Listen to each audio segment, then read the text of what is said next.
sobre enfermedades congénitas del riñón y vías urinarias. Bien.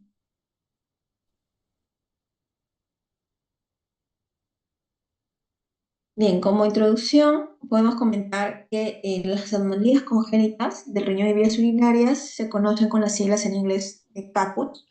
Vienen a ser un grupo de diferentes malformaciones de todo el tracto eh, urinario, secundarias a un desarrollo pues anormal del mismo, ¿no?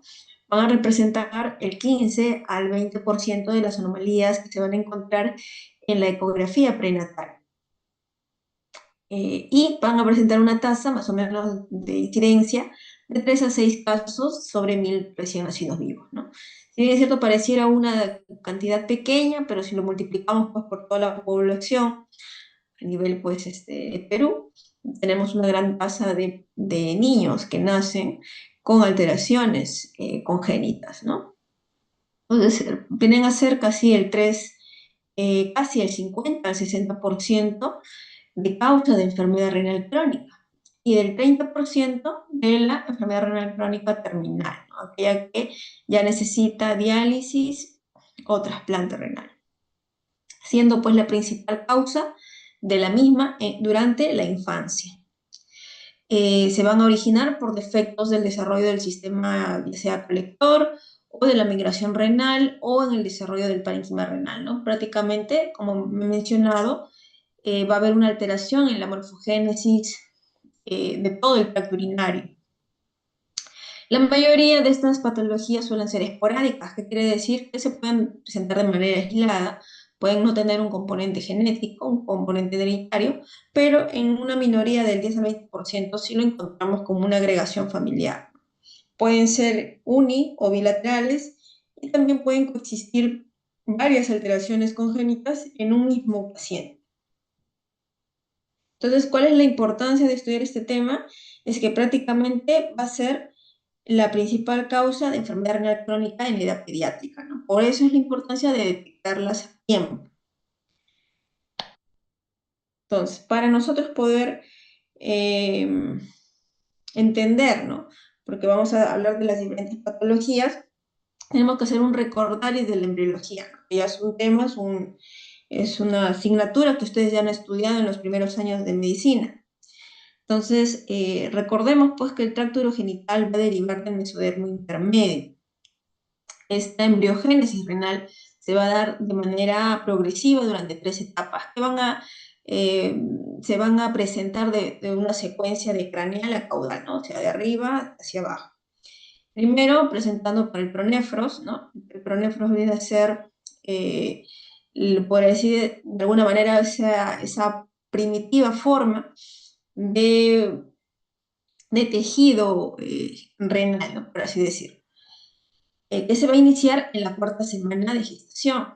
Pero este tejido va a involucionar rápidamente, hacia las finales de esa misma cuarta semana va a dar lugar a lo que es el mesonefro. Y este mesonefros es importante porque el mesonefro va a dar origen, o de ahí va a desprender lo que es la yema ureteral, ¿no? O el brote ureteral, lo que se conoce, ¿no? Y el brote ureteral, ¿por qué es importante? Porque el brote ureteral, al unirse con el mesénquima metanéfrico, que es el otro, la tercera etapa de la embriogénesis renal, ¿no? Que se va a generar en la quinta, sexta semana de gestación y que va a dar lugar al riñón definitivo. Esta yema ureteral en contacto con este tejido metanéfrico van a interaccionar y se van a comenzar a estimular sustancias, citoquinas y proteínas de formación, proteínas para la embriogénesis, y esto va a dar lugar a lo que es la organogénesis de las nefronas del sistema colector, ¿no? Prácticamente de lo que es el túbulo, los conductos colectores, los cálices, la pelvis renal, hasta los uréteres, ¿no? Prácticamente de eso va a estar encargado el brote uretral o la yema uretral, ¿no? Luego, tenemos que también recordar el riñón, acá ustedes pueden ver el tejido metanéfrico, que dijimos que es el riñón definitivo, va a ascender, ¿no? Tiene que subir de esta zona caudal donde se encuentra, o zona pélvica, podemos decir, hacia la zona lumbar, que aproximadamente pues la segunda vértebra lumbar, a la más o menos semana número 8 de gestación, e inicia su función prácticamente entre la semana 6 a 10ª semana, ¿no? Y la vejiga, esto ya es muy aparte, que no lo hemos mencionado, la vejiga va a proceder del seno urogenital, ¿no? Que es otra estructura, no hemos hablado para nada de esta parte del tema renal, porque proviene de otro tejido. Entonces este seno urogenital va a dar lugar pues a la vejiga, ¿no? La nefrogénesis, como mencionábamos, va a comenzar en la semana número 10 y va a finalizar prácticamente a las 36 semanas, ¿no? Este es entonces ha sido un breve repaso rápido de la embriogénesis renal, ¿no? Y nosotros, más que todo, ¿para qué hemos mostrado esto? Para que ustedes entiendan que durante todo, en cualquiera de estas etapas, ¿no? Hemos mencionado desde la formación del riñón, desde su misma movimiento de migración, hasta, ¿no? Que dan la yema ureteral, ¿no? Que dan estas estructuras desde el uréter hacia los túbulos colectores, podemos tener una alteración en la formación de alguna de estas estructuras y por lo tanto, o pasos mejor dicho, y por lo tanto tenemos malformaciones congénitas.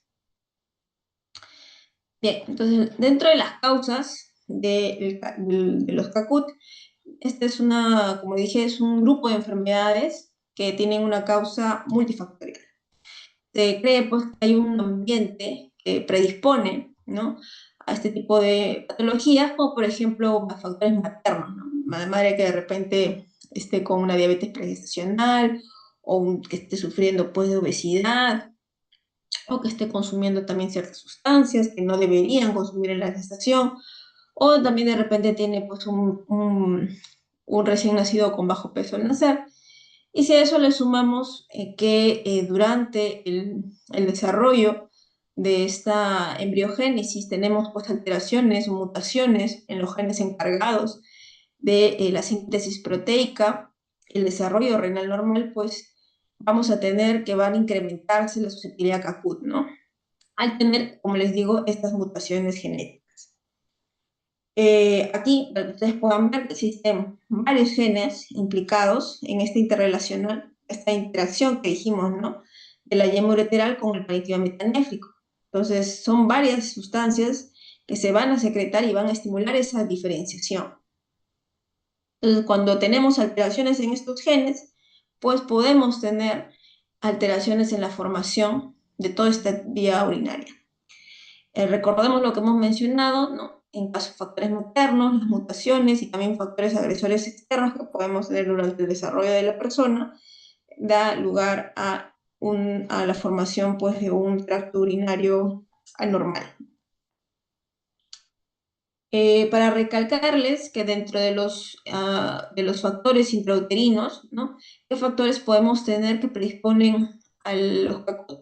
Por ejemplo, que la madre tenga una dieta baja en proteínas. Recordemos que las proteínas son importantes para la síntesis de tejidos, ¿no?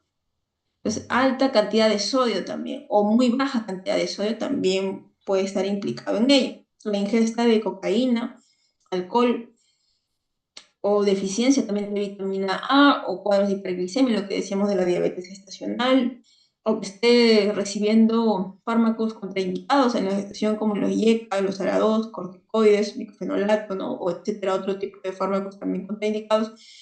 Todo esto sumado a lo que mencionábamos de los factores de mutación y ambientales, pues genera lo que mencionábamos que los CACUT, ¿no? Bien.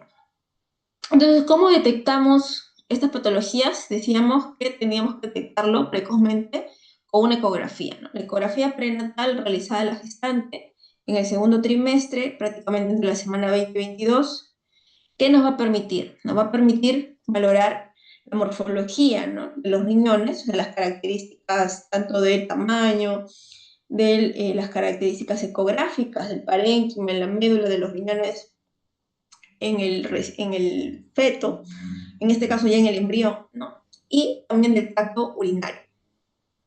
Igualmente, podemos valorar a través de la ecografía la cantidad de líquido amniótico que se va a formar, ¿no?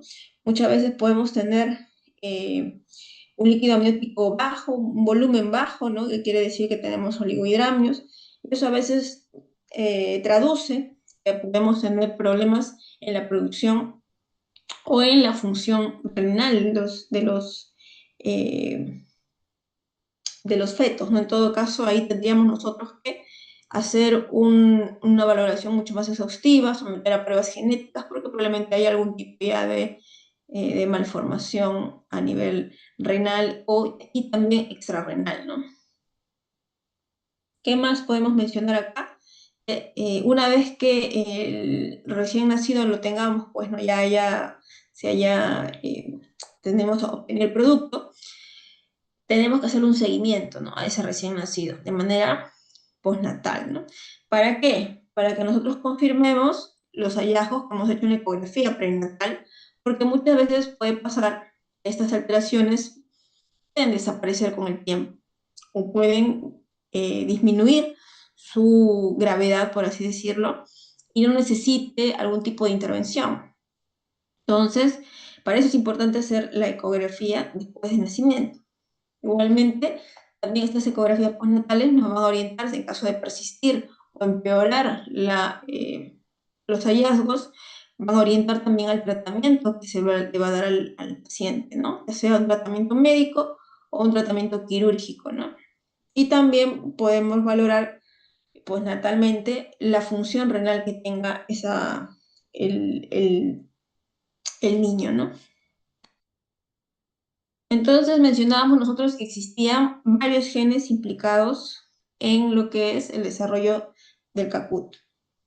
Acá en la tabla nosotros podemos evidenciar, no es la idea que se memoricen obviamente, pero sí que vean que estos genes están implicados tanto en alteraciones renales como también en alteraciones extrarrenales. A nivel de alteraciones renales, por ejemplo, podemos ver ahí lo que es la displasia renales, la displasia renal multiquística, agenesia renal, reflujos vesicoureterales, ¿no? Entre lo más principal. Y a nivel extrarrenal, pues diferentes eh, afecciones de sistemas cardíacos, a nivel también del sistema otorrinolaringológico, a nivel también del sistema nervioso central. Entonces, para que ustedes puedan evidenciar, ¿no? Que este tipo de patologías, si bien es cierto, dijimos que la gran mayoría vienen a ser de forma aislada, esporádica, sin un componente hereditario, pero en un 10 a 20% sí tenemos una agregación familiar porque se heredan este tipo de genes, ¿no? Que predisponen hacia la presencia de los caput. Y entonces, para resumir, decíamos nosotros que nosotros al tener una detección prenatal por ecografía de estas alteraciones, ¿no? Este paciente, por ejemplo, este niño o el recién nacido ya sale del producto, ¿no? Ya salió, tenemos al recién nacido, conforme esta persona comience a desarrollarse por las diferentes etapas de vida, niño, adolescencia, adultez, puede estar sometido a diferentes injurias, ¿no? Injurias renales, puede tener de repente desarrollo de obesidad, desarrollo de diabetes, hipertensión, y esos también son factores de riesgo para la presencia de enfermedad renal crónica. Entonces, si ya de por sí nace con una de estas alteraciones que tiene alguna gravedad importante, más aunado a estos factores de riesgo que puede desarrollar durante toda su vida, pues incrementa más el riesgo de desarrollar enfermedad renal crónica terminal, ¿no? Y conllevar a lo que es diálisis o bien necesitar un trasplante renal. Entonces, la moraleja es de que nosotros tenemos que hacer una detección temprana de la ecografía a la embarazada ¿en qué trimestre? Uno de los presentes. En el segundo trimestre. Segundo trimestre. En el segundo trimestre, perfecto. Ya, por lo menos levantan la moral cuando están respondiendo. Entonces, la clasificación de estas patologías vamos a tenerlo en diferente de acuerdo a su origen embriológico. Hemos dicho que podemos tener alteración en el parénquima renal, ¿no? También alteración en la migración renal, o también anomalías de toda la parte cuando se diferencia el brote ureteral, ¿no? En la parte del sistema colector hacia los uréteres. Entonces, vamos acá a las anomalías del parénquima renal. Las principales tenemos la agenesia renal, la hipoplasia renal, la displasia renal o la displasia renal multiquística. Prácticamente acá estamos hablando del tema metanéfrico, ¿no? El tejido metanéfrico que va a dar lugar al riñón definitivo. Entonces aquí es donde se va a dar esta alteración generalmente. Las anomalías de la migración embrionaria renal, ectopia renal o riñón de herradura, porque prácticamente el riñón no va a subir, ¿no? Como hemos dicho, tiene que hacer tiene que tener su ascenso desde la zona caudal hacia la zona, perdón, de la zona pélvica hacia la zona lumbar, ¿no? Y las anomalías del sistema colector renal, que ya van a comprender todo desde la unión del ureter de la pelvis renal, ¿no? Son estenosis a veces pilureterales, ureteroceles, ureteral, reflujo vesicoureteral, hasta la uretra, ¿no? Las válvulas de uretra posterior y también de la vejiga, ¿no? Acá no hemos contemplado, acá hay una parte también, cuando ya se une también con el tema de la vejiga, cuando tenemos extrofia vesical, ¿no? Entonces no lo he puesto acá. Esta aparte. La mayoría de estas patologías, mencionamos, vienen a ser asintomáticas, incluso transitorias. ¿Y cuál es la frecuencia de los CACUD en general?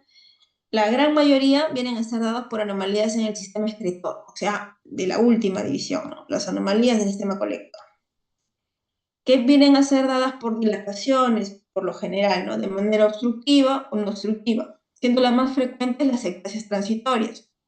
Son ectasias piélicas que se pueden detectar en la ecografía prenatal y que muchas de ellas, por no decir casi el 90%, desaparecen cuando ya se hace el seguimiento al niño, ¿no?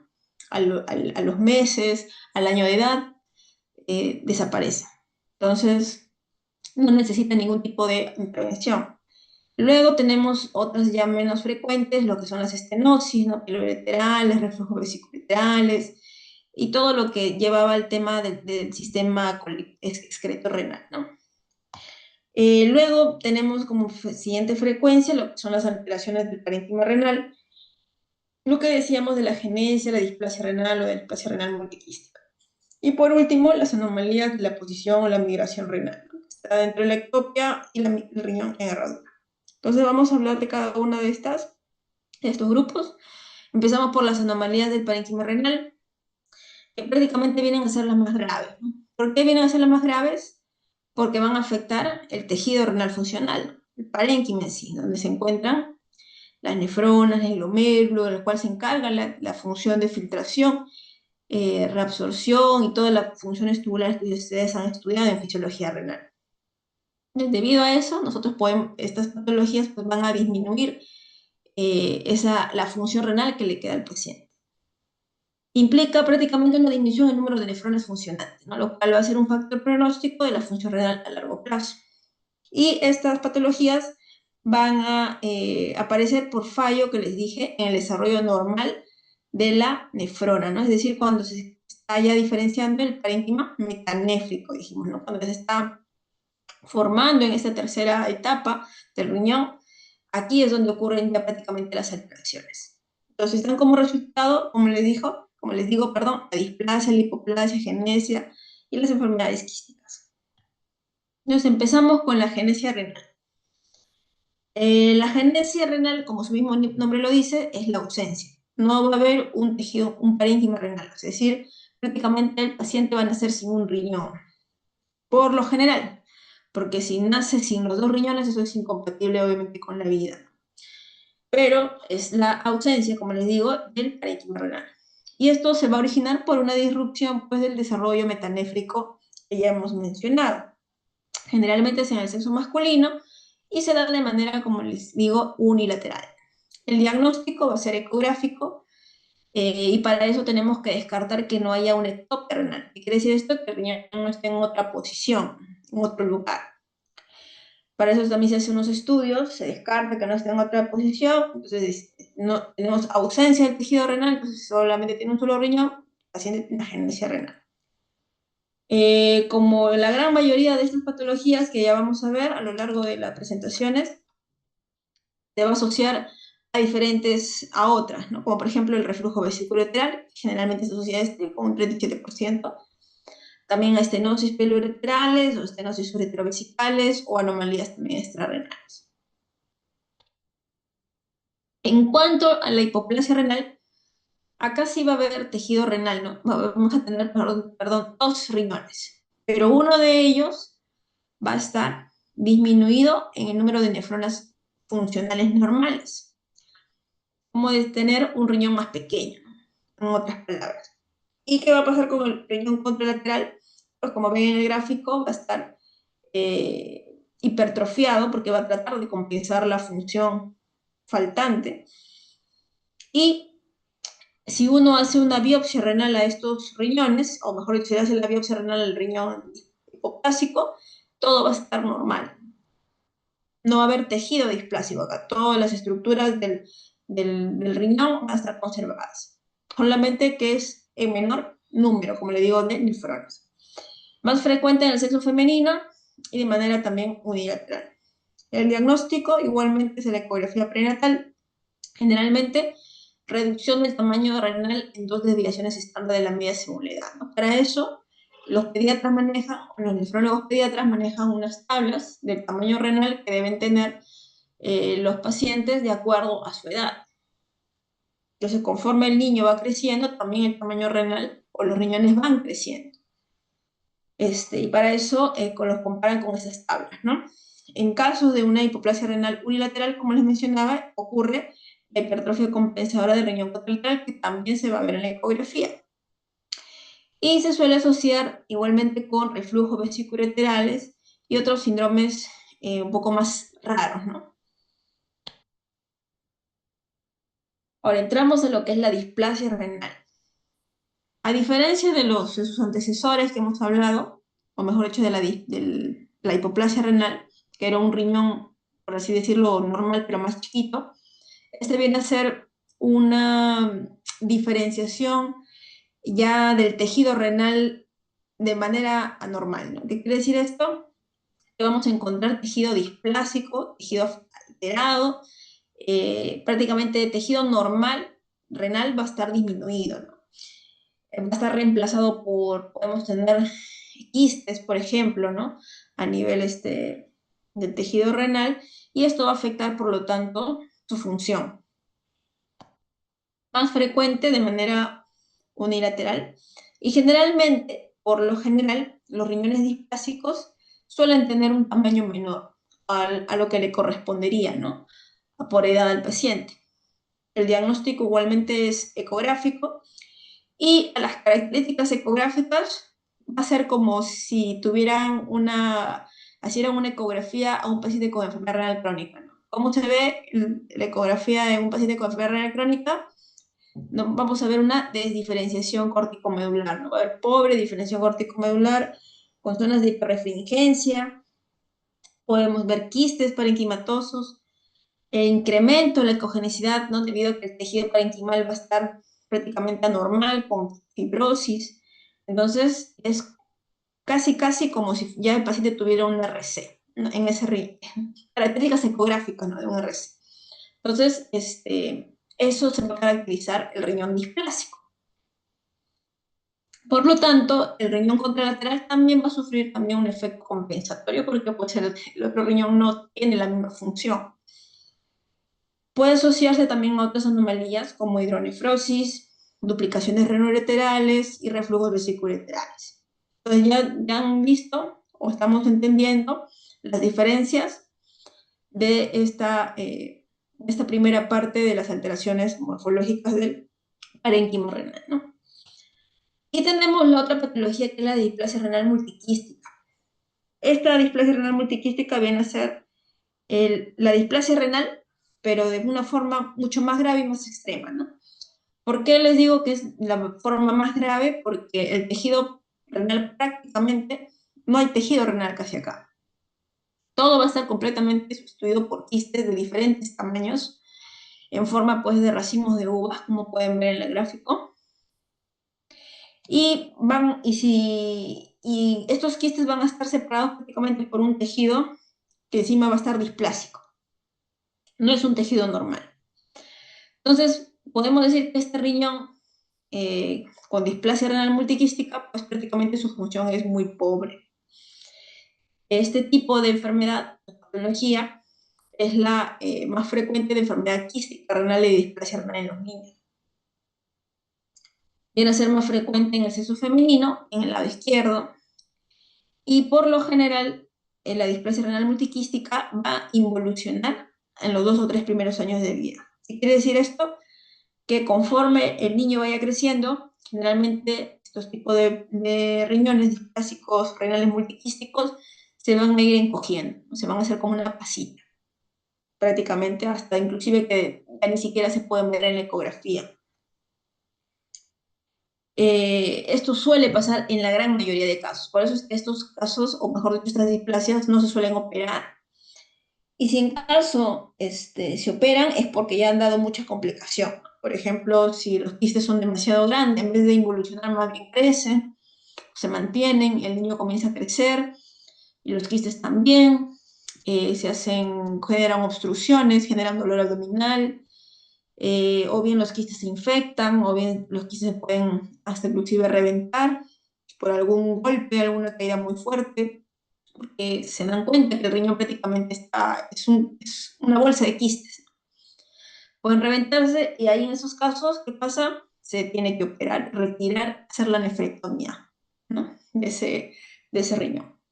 Se puede asociar a otras malformaciones, sí, como reflujo vesicoureteral en el otro riñón, estenosis piloureterales, también riñón ectópico, y tener complicaciones a largo plazo. Obviamente estos pacientes pueden también hacer infecciones urinarias o hipertensión arterial o también neoplasia renal en una minoría de casos también puede pasar. Entonces, si bien es cierto, de lo que estamos viendo, siempre cuando tengan estas alteraciones, no solamente del tema del parénquima renal, sino también de la migración, de los túbulos, de la parte excretora renal, siempre busquen y vean el otro riñón, ¿no? La otra estructura contralateral, para saber si también se está acompañando de otras alteraciones, de otras malformaciones, que como estamos viendo, se pueden acompañar, pueden coexistir varias de estas. Bien, el siguiente punto era sobre las anomalías de la migración embrionaria renal. Y aquí estamos hablando que decíamos que los riñones pues deben completar su migración y rotación en la semana 9 de gestación.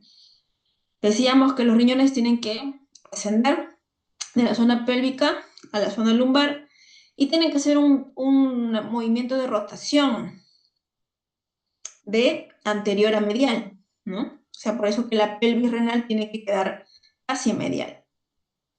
Pero en estos casos, como falta la rotación, pues la pelvis queda hacia la zona anterior.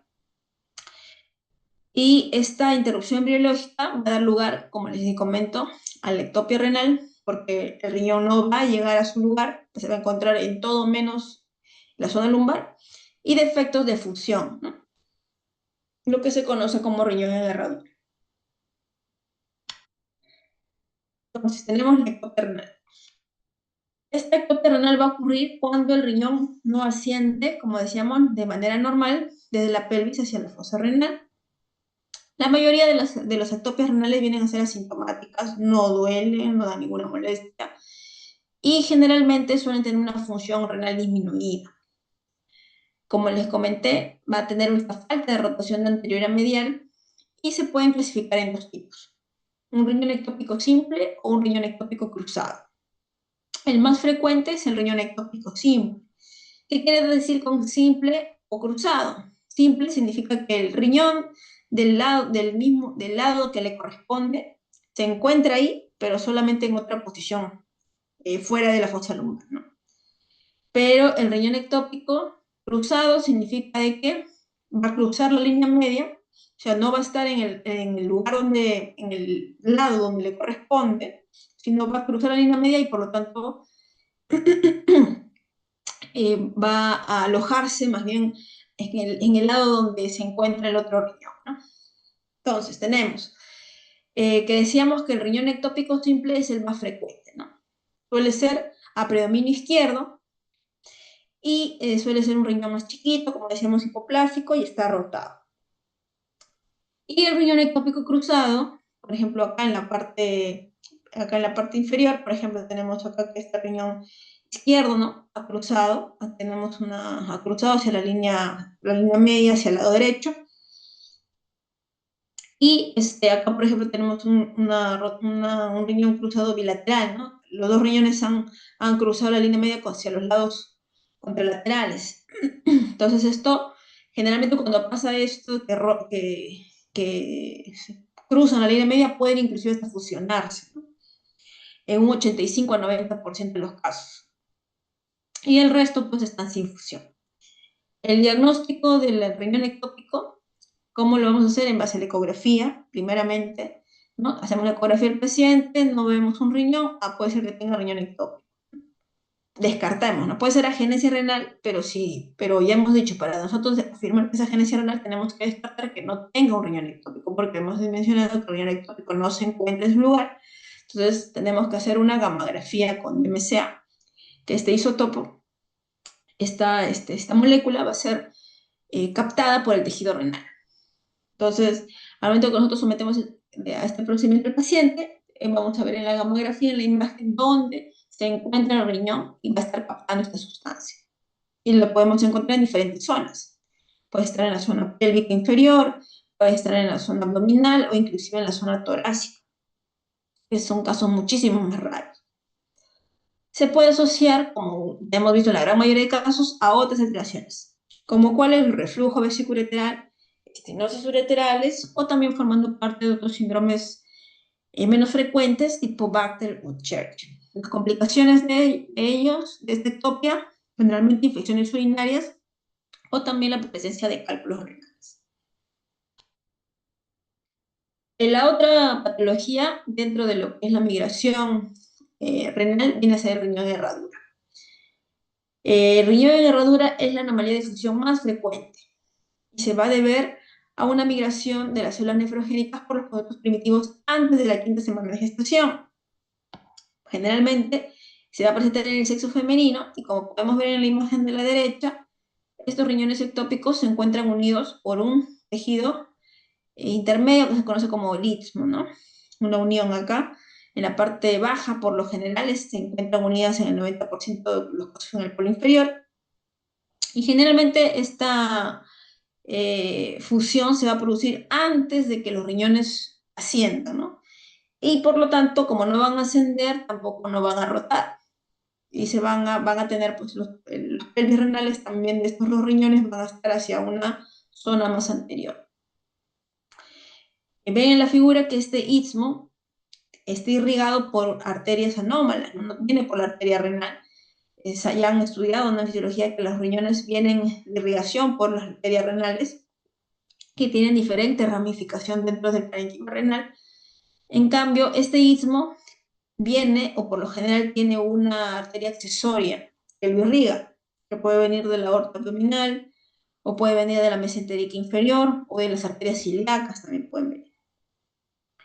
¿Qué más podemos decir? De que también el riñón en herradura se asocia, pues, a otras alteraciones como el reflujo vesicoureteral. Estamos viendo que el reflujo vesicoureteral, si se han dado cuenta hasta el momento, se asocia también a varias de estas patologías. Por eso es importante siempre descartarlas. Infecciones urinarias, estenosis pieloureterales, hidronefrosis, cálculos, ¿no? El riñón de herradura se suele asociar al síndrome de Turner, por ejemplo, y también tiene un riesgo aumentado de desarrollo de cáncer, como el tumor de Wilms. Bueno, entonces hasta acá hemos hablado de las dos, hasta el momento las dos principales clasificaciones, ¿no? Del desarrollo de los CACUT. Ahora vamos a la última parte, que son las anomalías del sistema colector renal. Estas anomalías van a prácticamente englobar alteraciones en la pelvis renal, como por ejemplo estenosis de la unión pielo-uretral, anomalías del uréter, como el megauréter primario, o el uréter ectópico, o el ureterocele, o también el reflujo vesicoureteral, y en el caso de la vejiga como el estrofia vesical, y en la uretra como las válvulas de uretra posterior. Bien, entonces vamos a hablar cada una de ellas en cuanto a lo que es la estenosis vesicoureteral y megauretra. En general, las estenosis uretrales pueden aparecer ya sea a nivel de acá, de la unión de la vejiga con la uretra, vesicouretrales, o a nivel de arriba, de la unión pielo-ureteral, ¿no? La estenosis pielo-uretral. Ahí podemos tener nosotros este tipo de estenosis. Y obviamente que estas patologías van a condicionar o van a producir hidronefrosis. El megaureter, que es este gráfico que estamos viendo en el lado derecho, ¿no? Cuando nosotros tenemos estenosis vesicouretral, se puede formar lo que es el megaureter. Este megaureter tiene un diámetro más de 7 milímetros, desde la semana 30 de edad gestacional hasta los 12 años de edad.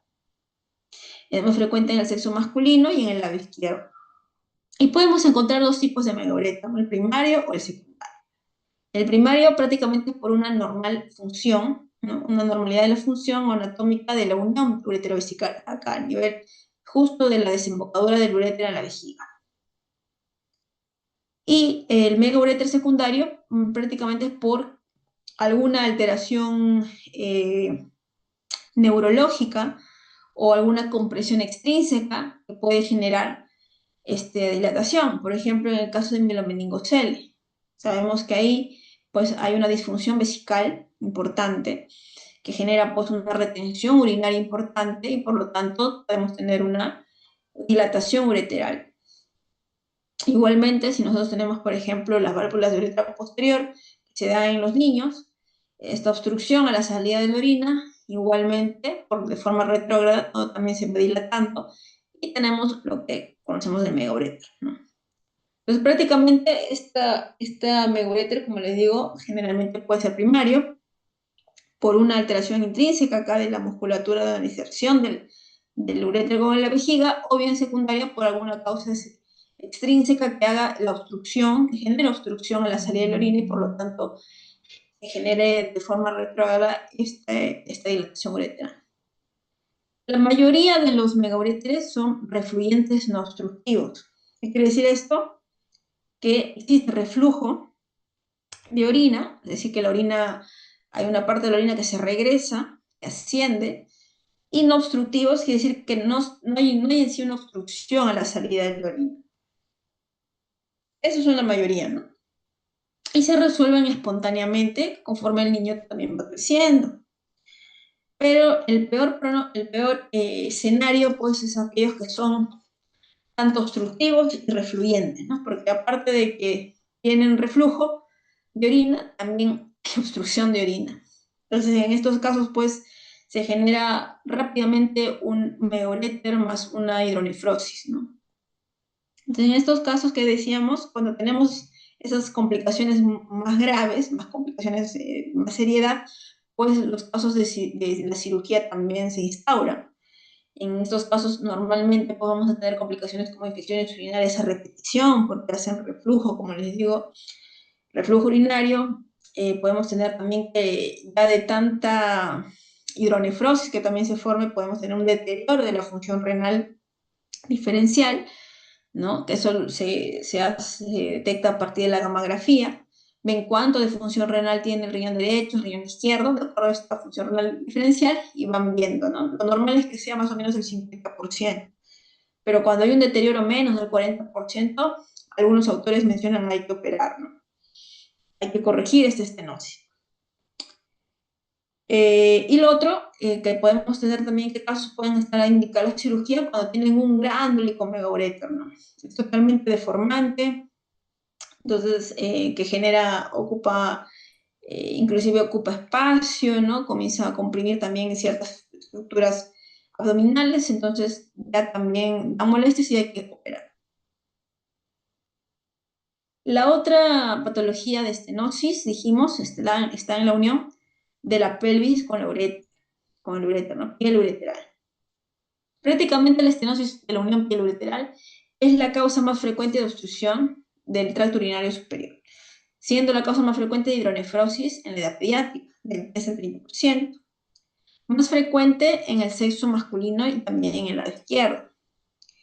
La causa suele ser la estenosis intrínseca del uréter proximal, como ustedes ven en el gráfico. Hay una estenosis acá, el uréter proximal, y menos frecuente por una obstrucción extrínseca también a la salida de la orina, ya sea por un cruce vascular, por ejemplo, de una arteria que pase, también, ¿no? Que lo esté comprimiendo. Pero eso es una causa más rara. El diagnóstico de esta estenosis es por ecografía prenatal y generalmente se va a detectar como una hidronefrosis, porque como la estenosis está bien proximal a la pelvis, ¿no? Está bien proximal, rápidamente esto genera una hidronefrosis. Y si en caso no se detectara intraútero, ¿no? Durante la gestación, entonces ya cuando el niño nace, podemos ver lo que va a comenzar a tener distensión abdominal, porque la formación de hidronefrosis va a generar un aumento de volumen, se va a sentir como una masa palpable, inclusive un poco de dolor, ¿no? Infecciones urinarias y hematuria, ¿no? Complicaciones que puede dar ello también reflujo vesicular. ¿En qué casos también habría que operar, no? Porque igual que la estenosis vesicular, igualmente cuando tenemos una hidronefrosis en aumento, ¿no? O una función renal diferencial menos del 40%, o aparición de síntomas, pues hay que hacer la intervención como una pieloplastia, en donde la parte, como ustedes ven, de la estenosis lo cortan, lo resecan, lo reseccionan y hacen una nueva anastomosis de lo que queda, ¿no? De tal manera que esto de alguna manera alivia la salida de la orina, pero puede persistir una pequeña dilatación todavía residual. Bien, entonces el siguiente patología viene a ser la duplicidad renoureteral. Esta duplicidad se da por una duplicación en la yema uretral, ¿no? Que dijimos da origen a los uréteres. Y se va a desarrollar, pues, un riñón formado por dos hemirriñones, para que lo puedan entender, ¿no? Cada uno va a tener sus sistemas pilocaliciales y sus uréteres. Generalmente esta duplicidad renouretral es asintomática y también se detecta por ecografía. Podemos tener dos tipos, la incompleta o la completa. La incompleta viene a ser la forma más frecuente y ustedes ven acá el riñón, por ejemplo, no tiene, como les digo, dos hemirriñones, donde, por ejemplo, en la parte superior, en la parte inferior salen dos uréteres que se unen antes de la desembocadura a la vejiga, ¿no? Esta imagen se conoce como reflujo en yo-yo, ¿no? En cambio, la duplicidad renoureteral completa es la menos frecuente y ambos uréteres van a desembocar por separado a la vejiga. Se dice pues que el riñón superior suele ser un riñón displásico, ¿no? O sea, tejido anormal, y el uréter va a desembocar en un aporte más inferior, ¿no? Y esto va a dar lugar pues a que se complique con reflujos vesicoureterales, o se puede asociar también con ureteroceles, o también una implantación ectópica del uretra, que puede darse a nivel del cuello vesical, a nivel de la uretra, de la vagina o del útero, dando pues infecciones urinarias o también infecciones de la vía genital como vulvogenitis o incontinencia urinaria. En cambio, el hemirriñón inferior, que se encuentra en la parte baja, tiene por lo general un tejido parénquima renal normal y se va a continuar con un uréter que sí va a tener una desembocadura normal, ¿no? En su posición de la vejiga, pero también puede asociarse a reflujo o estenosis pielouretral. Entonces, estas patologías hay que corregirlas, ¿no? Porque normalmente, como ustedes pueden ver, se asocian a infecciones o complicaciones de reflujo, entonces sí habría que también intervenir para evitar este tipo eh, de complicaciones en el niño, ¿no? La otra patología es el ureterocele, ¿no? El ureterocele decíamos que se suele o se puede presentar en esta implantación del uréter, de la parte superior, ¿no? Que decíamos cuando se implanta hay una dilatación acá, como una bolsita, como ven, un ureterocel igualmente, ¿no? Entonces acá lo podemos señalar ya más específico, viene a ser una dilatación quística de este segmento terminal intravesical, ¿no? De la implantación del ureter en la vejiga. Acá, como ustedes pueden ver en el gráfico, hay una dilatación como una bolsita, y esto se suele generar o se suele presentar en las mujeres de manera también unilateral. La forma más frecuente de presentación viene a ser por infusiones urinarias en los primeros meses de vida. Y como mencionábamos, el 80% se asocia al polo superior de un riñón duplicado, lo que mencionábamos de la duplicidad renoureteral, y el 60% tiene un orificio ectópico en la uretra, ¿no? O sea, sale la uretra, por ejemplo, esta tiene una implantación ectópica, por ejemplo, en la uretra, en caso caso fuese de las niñas, viene a ser la causa más frecuente de obstrucción uretral, ¿no? Si el uretra desemboca en la uretra. Se puede asociar también a reflujo vesicouretrales, estenosis uretrovesical. Y la mayoría, como ya es de suponer, como genera esta dilatación quística y predispone a infecciones y todas las complicaciones, pues sí necesita un tratamiento quirúrgico, en la gran mayoría de casos. Siendo la punción endoscópica pues, la técnica de elección para poder resecar esta dilatación. Bien, entonces de aquí tenemos, hasta ahorita todo bien, todo han entendido. ¿Sí están siguiendo la ilación? Sí, doctor. Sí, doctor. Perfecto. Entonces, la otra patología también bastante frecuente en la práctica clínica es el reflujo vesicoureteral, que ya lo hemos mencionado hasta el cansancio, ¿no? Es la que casi se repite en casi todas las patologías que hemos venido mencionando con las cuales se asocia. Entonces, el reflujo vesicoureteral es la anomalía congénita más frecuente, ¿no? Y se va a definir por el reflujo retrógrado normal de la orina desde la vejiga hacia el uretra. Generalmente se presenta en el sexo femenino, suele ser bilateral y también, generalmente también dan formas graves de reflujo. Suelen ser asintomáticas y ceden los primeros meses, cuando si son estadios obviamente pues o no tan graves, ¿no? Y ahorita vamos a ver la gradación del reflujo. Cuando son estadios 1, ¿no? O estadio 2, pues generalmente es observación y a veces pueden remitir en la gran mayoría de casos, pero en otros no. Sobre todo cuando ya son bilaterales, ahí sí generalmente se comportan de manera más sintomática y con gravedad. Entonces, la etiología de esta patología es primaria por una unión uretrovesical incompetente. Es decir, que la musculatura acá de esta unión va a estar débil. Entonces, va a predisponer en que la orina debe ir del uréter hacia la vejiga, pues se retorne, ¿no? De la vejiga hacia el uréter. Y también tenemos una etiología secundaria por también obstrucción a la salida de la vejiga, ¿no? Y ya hemos mencionado, como por ejemplo el mielomeningocele, o que tenga pues una estenosis de la uretra, o un compromiso uretral, ¿no? De las válvulas de uretra posterior que mencionábamos también. El diagnóstico viene a ser ecográfico.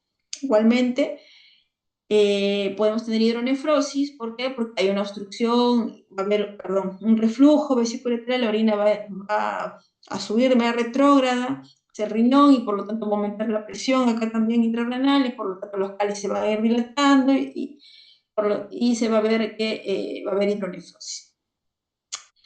El gol estándar para detectar el reflujo vesicoureteral viene a ser la cistouretrografía miccional retrógrada, o lo que se conoce como sus siglas como CUMS. ¿Por qué es el gol estándar? Porque nos va a detectar dos cosas. Nos va a permitir ver la gravedad, que es lo que le digo, la estadificación de los grados del reflujo, y también nos va a permitir ver si tiene otras anomalías asociadas. Acá abajo podemos ver, por ejemplo, la imagen de un CUMS bilateral, ¿no? Un CUMS donde vemos reflujo vesicoureteral, ¿no? Con la dilatación de los cálices de los dos riñones, a predominio derecho. Las complicaciones de este reflujo vesicoureteral vienen a ser las infecciones urinarias y que como esta patología va a causar hidronefrosis, va a generar también de que a lo largo del tiempo progresa rápidamente enfermedad renal crónica. Y es la principal causa de enfermedad renal crónica en la infancia, ¿no? El reflujo vesicoureteral. La etiología del reflujo viene a ser dada, ya hemos mencionado, por una anomalía madurativa del mecanismo valvular de la unión uretero-vesical. Entonces, este túnel que está formado, ¿no?, de la vejiga a la implantación del uréter suele ser muy corto, no tiene un buen mecanismo valvular y por lo tanto la orina se regresa, ¿no?, de manera retrógrada. Y como así, ¿no? Recordemos que hemos mencionado que la yema ureteral, nosotros habíamos mencionado que la yema ureteral de origen al uréter, ¿no? Dentro de varias estructuras el uréter también. Si este origen de la yema ureteral ocurre muy cerca de la futura vejiga, entonces el orificio va a estar desplazado lateralmente y por lo tanto el túnel submucoso va a estar más cortito. Entonces este túnel, conforme un niño va creciendo, se va alargando también. Y esto va a aumentar pues, la competencia de la válvula y podemos tener una resolución del reflujo vesicoureteral en la gran mayoría de niños, como les digo, ¿no? Cuando este reflujo pues no tiene una gravedad importante. Pues, generalmente en los estadios precoces pasa esto, ¿no? El niño va creciendo, el túnel se va madurando, por así decirlo, va agarrando más fuerza la musculatura, entonces ya cesa el reflujo y no necesita ninguna intervención. Entonces, mencionábamos que el reflujo tiene una clasificación. Son 5 grados del reflujo vesicoureteral, según el estudio de reflujo internacional. Hay un comité que estudió ello. Entonces acá, esto prácticamente vienen a ser las imágenes, según pues, imagínense que estas son las imágenes del TUMS, ¿no?, que ya les he mencionado. Y tenemos el grado 1, por ejemplo, el reflujo cerebral que alcanza el uréter, ¿no? No lo va a dilatar. En el grado 2 podemos tener que el reflujo va a alcanzar el uréter, la pelvis y los cálices, pero tampoco no los va a dilatar. En el grado 3 ya tenemos una ligera dilatación del uréter, la pelvis y los cálices, pero se va a estar preservando los fornix. En el grado 4 ya hay una moderada dilatación de todo lo que hemos venido mencionando y va a haber también tortuosidad. Y se va todavía a mantener lo que son las impresiones papilares. Ya en el estadio 5 hay una gran dilatación, ¿no?, de todo el uréter, la pelvis, los cálices, ya prácticamente hasta va a ver muy deforme, pérdida de la morfología y prácticamente va a quedar poco parénquima renal, ¿no? Por tanta dilatación va a haber, el parénquima se va a cortar. Como hemos mencionado, el grado 1 y 2 suelen ser los grados leves, que generalmente tienen una resolución espontánea. El grado 3 es un grado moderado y los 4 y 5 vienen a ser los grados graves. El tratamiento del reflujo vesicoureteral va a prevenir o busca prevenir las infecciones urinarias, ¿no?, recurrentes, lo que es la pielonefritis y la formación de cicatrices renales. Pero como hemos dicho, este reflujo va a llegar hacia los cálices y por lo tanto podemos tener infecciones urinarias pues a repetición y se compliquen, como les comentaba, con pielonefritis. Cuando tenemos pielonefritis, prácticamente tenemos grados de pielonefritis severas, ¿no?, con sepsis, estas complicaciones fuertes de infección, por lo general pueden generar cicatrices renales, ¿no?, y eso va disminuyendo la función renal del paciente. Puede establecerse de forma secuencial el tratamiento, ¿no?, dependiendo, por ejemplo, como les digo, depende del grado del reflujo y la aparición de infecciones urinarias, ¿no? El tratamiento, acá vemos el algoritmo diagnóstico. Tenemos, por ejemplo, las medidas generales que hay que dar a todos los pacientes con reflujo. Se le tiene que hacer una educación miccional, decirles pues que no tienen que aguantarse la orina, tienen que ir al baño a orinar, tienen que también tomar líquidos, un control de disfunción vesical, les enseña a hacer ejercicios también para ello, ingesta abundante de líquidos, como les comento, y control de la infección urinaria. Tenemos 2 conductas, ¿no?, una conducta expectante, si estamos ante grados leves, como le digo, 1 o 2, o bueno, 3 en el caso de varones, y si tenemos, por ejemplo, pero si durante la observación este paciente comienza a hacer complicaciones, infecciones urinarias, como le digo, pielonefritis, etc., ya acá hay que hacer una intervención quirúrgica o endoscópica. En el otro caso, de que fuesen estadios graves, por ser, ¿no? 4, 5 o 13 mujeres, obviamente aquí hay que dar también una profilaxis antibiótica, hay que valorar el daño ya en estos casos, ¿no? Hay que hacer su gamografía con MSA para ver la funcionalidad, y si estos casos, como les digo, se complican con pielonefritis, pues también hacer la corrección quirúrgico-endoscópica. En conclusión, infecciones urinarias recurrentes en niños que están tomando profilaxis antibiótica, hay que dar un tratamiento quirúrgico. En es más, cuando tenemos reflujo vesicoureteral asociado a otras patologías como el heterocele, duplicidad renal, también podemos intervenir de manera quirúrgica. Y en los estadios en los grados altos, perdón, 4 o 5, que sobre todo persisten inclusive, ¿no? Por encima de los 3 años hay que hacer también la intervención quirúrgica. Tenemos, como dijimos, el reflujo se puede complicar con pielonefritis y a la larga esto genera lo que es la nefropatía por reflujo. ¿Qué significa? Que el riñón comienza a perder tejido funcional, a verse cicatrizado, formación de esclerosis. Y esta nefropatía por reflujo se puede detectar con la gamografía renal con ácido dimercaptol succínico, es el DMCA. Para eso permite nosotros valorar la función, más o menos el daño renal, ¿no? Con el DMCA. Si ya tenemos un DMCA también nos arroja de que ya hay una función renal disminuida, probablemente ya este paciente pues tenga un mayor riesgo de desarrollar hipertensión arterial o enfermedad renal crónica a mediano plazo. Por último, hablemos de lo que es la distrofia vesical. No, penúltimo, perdón, entonces, una patología previa. La distrofia vesical decíamos que es una malformación, o mejor dicho, lo mencionamos que es una malformación grave. ¿Por qué? Porque es un defecto del desarrollo de la pared abdominal que va a dejar descubierto a la vejiga, ¿no? Hacia el exterior. Y generalmente esta distrofia vesical va a estar dentro de un complejo patológico llamado distrofia de epispadias y está formado por un grupo de malformaciones. Por ejemplo, ¿no? Tenemos epispadias, que significa que la placa uretral está total o parcialmente abierta en la superficie dorsal del pene. Va a estar expuesto ese tejido.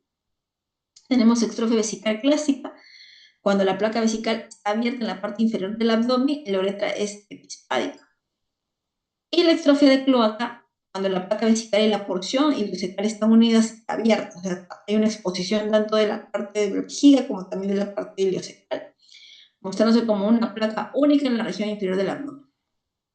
Todas estas patologías, o mejor dicho, todas estas formas de presentación de la distrofia, es de tratamiento quirúrgico, pues, ¿no? Porque esto no se puede dejar así, hay que cubrir. Hay que hacer una corrección del abdominal para cerrar todos estos planos y que mantener estos órganos pues dentro de la cavidad abdominal.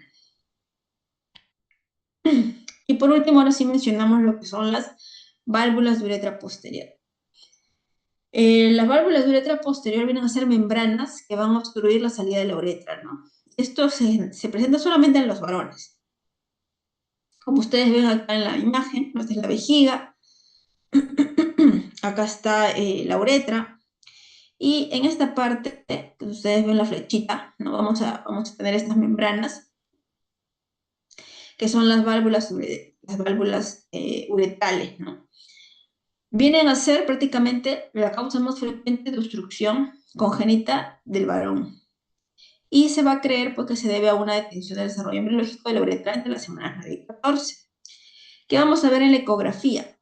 Como no va a haber una salida de la orina correcta, porque acá va a haber como una estenosis, por así decirlo, ¿no? Va a cerrar estas válvulas, entonces todo lo de atrás se va a dilatar, ¿no? De tal manera que podemos tener una megavejiga, con signos de vejiga de lucha, ¿no? La pared se va a engrosar, vamos a ver la dilatación también de esta parte de la uretra dilatada, ¿no? Que es una uretra posterior dilatada, que se conoce como el signo de la cerradura. En el momento que ustedes ven acá, por ejemplo, la ecografía, por ejemplo, acá lo ven, ¿no? Esta es la uretra dilatada, la uretra posterior, y esta es la vejiga, ¿no? Cómo se ha dilatado. Entonces, por eso le dicen el signo de la cerradura. o el ojo de buey también creo que le llaman. Se asocia esta patología a también reflujo vesicoureteral, disfunción vesical, displasia renal, y bueno, si esta patología sí es una emergencia urológica, sobre todo en la edad pediátrica, ¿no? ¿Por qué? Porque si no se resuelve ello, llega rápidamente a falla renal aguda y el paciente muere. O sea, el niño puede fallecer. Y para eso tenemos que eh, hacer una cistoscopía, porque la cistoscopía es tanto diagnóstica como terapéutica, ¿no? Diagnóstica porque va a poder ver la obstrucción a nivel de las válvulas que están acá cerrando la salida de la orina, en la uretra, y terapéutica porque va a permitir también hacer la dilatación, ¿no? Y por lo tanto la ablación también de la zona estenosada, mejor dicho, de la presencia de las válvulas, ¿no? Que las van a poder eliminar. Entonces, eso es lo que se busca eh, con la ecografía, ¿no? Detectar a tiempo esta patología, porque como les comento, al nacer este pequeño, inclusive a las pocas horas puede haber este problema, no orina, está en anuria, y necesita rápidamente ser intervenido. Conclusión, entonces, de los CACUT. Hemos dicho que podemos tener, por ejemplo, alteración en el número del tejido renal, por ejemplo, agenesia renal, ¿no? Podemos también tener alteración en el tamaño, hiperquimia renal, hipoplasia renal, o el nivel de la posición que decíamos, ectopia renal, riñón de herradura. Igualmente en el parénquima renal decíamos que podemos tener displasia, ¿no? Que es lo que conocemos como displasia renal o displasia renal multiquística. Y en caso de dilataciones, si son obstructivas o no obstructivas, en caso de obstructivas, pues todas las estenosis que hemos mencionado, ¿no? Estenosis pieloureteral, estenosis vesicoureteral, estenosis de las válvulas de uretra posterior, y las no obstructivas como el reflujo vesicoureteral, el megaureter y la sectasia, ¿no? La sectasia no la hemos tocado como tal porque solamente es la dilatación de la pelvis, como les digo, y es transitorio, ¿no? Como les dije, la gran mayoría, el 90% se resuelven solitas. Entonces, es una patología, es de lo más común que van a ver en la ecografía prenatal. Bien, entonces, las conclusiones de esta exposición, ¿cuáles serían? CACUT va a englobar un grupo de patologías que hemos mencionado que son muy frecuentes y se van a asociar a diferentes complicaciones, ¿no? Por lo general, infección urinaria, y van a ser la causa más importante de la enfermedad renal crónica terminal en la edad pediátrica. Lo que tenemos que llevar a casa es que tenemos, para poder detectar a tiempo y tratarlas a tiempo, hacer un seguimiento también, que es hacer la ecografía prenatal a la mujer embarazada en el segundo trimestre. Realizar una correcta historia clínica, obviamente, para ver si hay un antecedente familiar de la madre, exposición a fármacos, como hemos mencionado, ¿no? Y problemas renales o patológicos que haya desarrollado la mamá, en busca también de anomalías extrarenales al nacimiento, ¿no? También de coloboma, sordera, hiperuricemia, hipomaxemia, etc. Esto más que todo, cuando uno detecta ese tipo de patologías, justamente también se apoya de la parte de los médicos genetistas, ¿no? Porque los médicos genetistas también hacen su análisis, ¿no? De muestras sanguíneas para poder detectar qué tipo de genes tiene alterado el paciente. El seguimiento de tus pacientes debe procurar evitar los factores que van a agravar el daño renal congénito existente. ¿Por qué? Porque hemos mencionado que durante su crecimiento la persona es expuesta a diferentes factores, puede desarrollar otras enfermedades y sumar más riesgo a lo que ya tiene, ¿no? Por lo tanto, el manejo es multidisciplinario. Bien, entonces, esa sería toda la exposición del día de hoy con respecto a CACUT. Es un tema bastante interesante, no es común que lo presenten, la verdad, en las universidades. A mí sí me alegra que se haya tocado, porque si bien es cierto, estas malformaciones son más frecuentes en la edad pediátrica, ¿no? Entonces se tocaría también pediatría, seguramente lo van a ver cuando roten ese segmento, pero ya van entendiendo la importancia de por qué hay que etiquetarlas, hacerle un seguimiento, y aquellas pues que se compliquen o que tengan alteraciones concomitantes con otras, pues probablemente ya termine un tratamiento de intervención, ¿no? para hacer su corrección final. Bien, chicos, no sé si hay alguna pregunta o todo claro. Doctora, ¿Todo claro? ¿cuáles serían Mensajito, a las ver. complicaciones de la displasia renal multiquística? Ah, ya, la displasia renal multiquística, como le comenté, doctor, por lo general, este riñón involuciona, ¿no? Como dijimos acá. La gran mayoría involuciona, o sea, se hace como una pasita. Hasta inclusive no se nota en la ecografía, como dijimos, hasta algunos médicos cuando le quieren hacer en el tiempo, ya ni lo notan y piensan que tiene agenesia renal. Eso pasa en la gran mayoría, pero se pueden complicar la minoría con reflujo, ¿no? Que les digo, en el otro riñón contralateral, o reflujo vesicolateral o estenosis, ¿no? Ujú.